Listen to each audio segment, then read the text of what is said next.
Alors vous êtes une medtech, hein, Adecotech, une medtech qui est spécialisée dans les solutions d'échographie robotisée à distance. Expliquez-nous un peu. Le fondateur de la société est mon père, c'est une société familiale. Il a créé la société en 2008 avec pour objectif, lui-même étant médecin échographiste, de répondre aux problématiques des déserts et des endroits isolés, comme le Grand Nord canadien, par exemple, sur lesquels on a des solutions. Et il s'est rendu compte qu'en France, on avait aussi des problématiques qui étaient de l'ordre plus politique et sur l'organisation des experts sur le territoire, mais qui nécessitent également d'avoir de la télémédecine.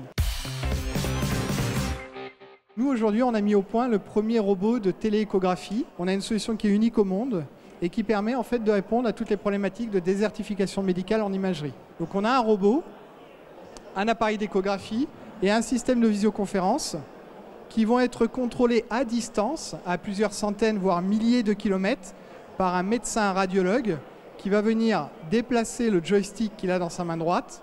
Et le robot à distance va reproduire exactement les mêmes gestes que l'expert. Le robot, c'est pas le monsieur là. Hein. Le robot, c'est pas l'expert. Le robot, c'est la partie effectivement. Mais lui, il doit avoir quand même des connaissances. Alors, non, cette personne n'a aucune connaissance en échographie. Oui. C'est quelqu'un, c'est un infirmier, un manipulateur radio.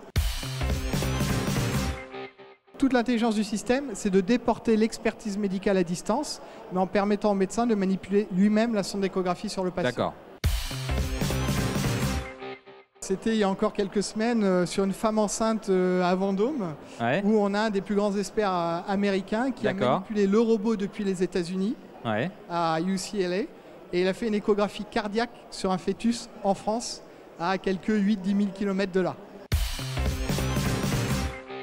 Malheureusement, en France, on a une centralisation des experts qui se trouvent dans les grandes villes principalement, et on a de moins en moins d'experts dans les petites villes, dans les campagnes, dans les zones qu'on appelle isolées au niveau médical, et on est obligé de mettre en place des solutions de télémédecine pour permettre justement de revitaliser au niveau médical les experts sur le territoire. Un point intéressant, c'est qu'aujourd'hui, un territoire sur lequel vous n'avez plus accès à votre médecin fait que le développement économique est plus compliqué à mettre en place. Parce qu'une famille qui a envie d'avoir des enfants, qui a envie de fonder une famille, venir s'installer dans une ville où vous n'avez pas accès à l'expertise médicale, c'est très compliqué.